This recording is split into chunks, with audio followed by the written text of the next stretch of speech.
Hello. So in this lesson, we're going to be learning how to record using Lexis audio editor. So once you're done installing, let's get right onto it. Lexis audio editor is available on the Android Play Store and on the Apple Store as well. So you're going to have to turn your phone in landscape mode because this is how the app is being used actually. So Lexis audio editor is an intermediate audio recording and editing app. So there are certain terminologies you might need to get conversant with in the course of time in order to be able to maximize this app, but it's pretty simple to use actually. It's nothing to be scared of. So let me explain the interface. So at the top left here, you are greeted with the recording spectrum. Now look at this red portion. This red portion is called the hot end of the recording spectrum, in the sense that if your mouth is too close to the microphone or your recording volume is very loud, the recording spectrum would be reading very close to this region, which means it's very hot.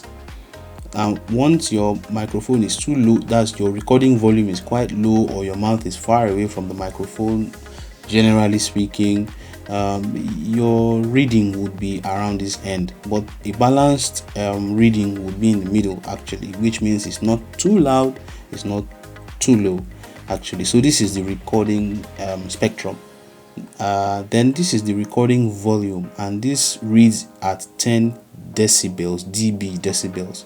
Record volume is different from play volume. You should pay attention to this when you're recording. Now 10 decibels is generally a middle ground. Yeah, so your voice might be very loud and you might want to take it down a bit, or your voice might be very light or little, so you might want to increase it. You would have to find out for yourself which one works for you, but I usually just leave it at 10 based on the other settings that I would be engaging during the editing phase. I just leave it at 10 actually.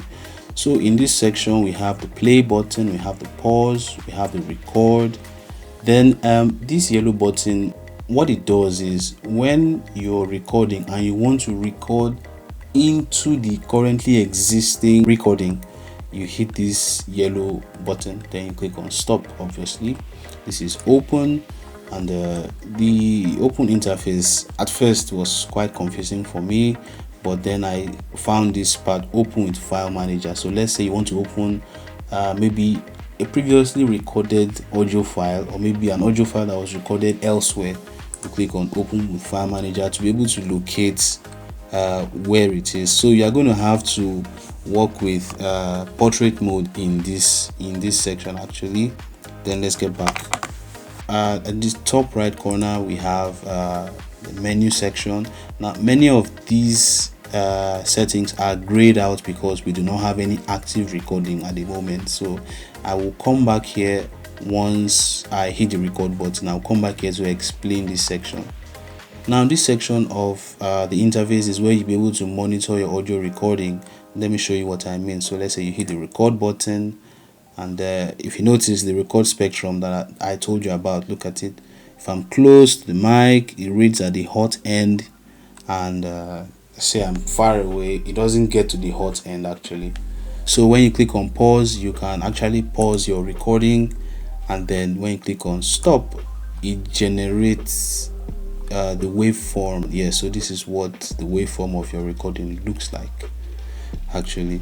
But before we do all this, before we hit the record button, I usually like to once again adjust my audio settings. So let's see, discard and open a new file, cancel, so it shows me a new file.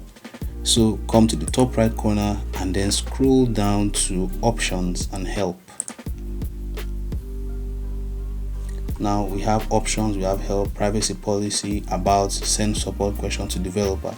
So this option section is where we go to take note of these areas. Now we have audio properties. This is the section of the app that I am talking about that's very important to pay attention to.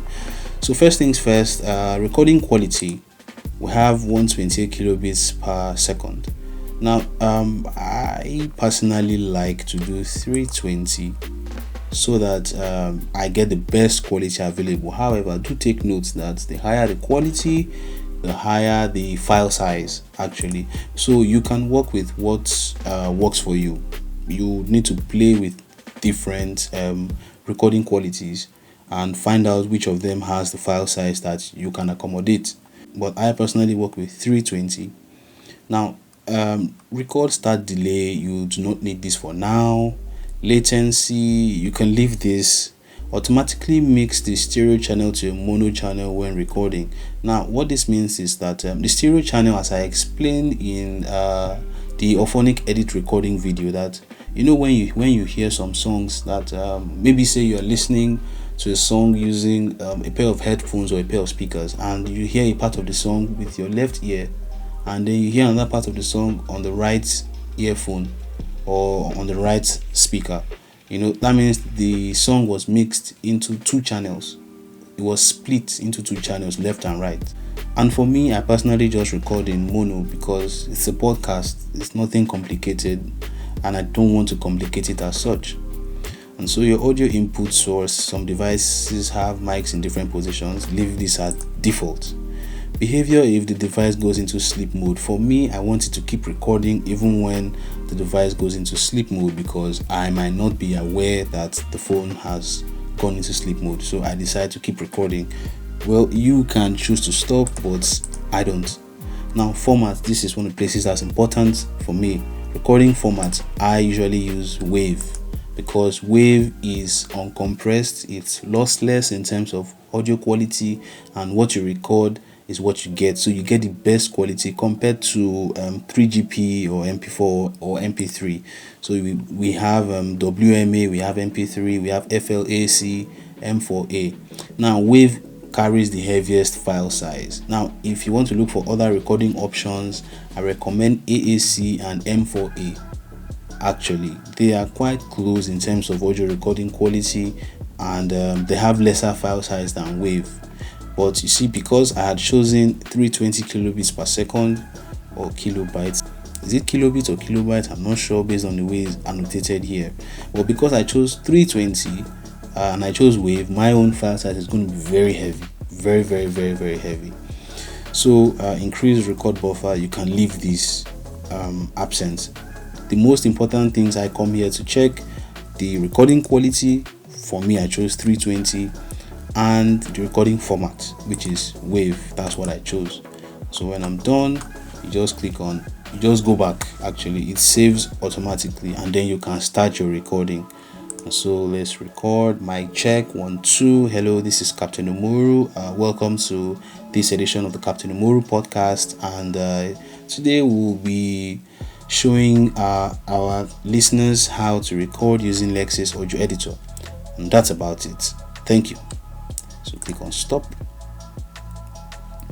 Now my recording has been interpreted into this waveform. If you want to zoom in, come to this portion here. You see zoom in, and then if you want to zoom out, so I wished actually that you could pinch with your fingers, but that's not possible in Lexis audio editor. You are not able to pinch the waveform, but you can drag left and right actually, but you're not able to pinch. And I really would have loved that pinch effect, because it's more convenient than having to click zoom in here and then having to, it kind of distracts me personally, but I have gotten used to it actually.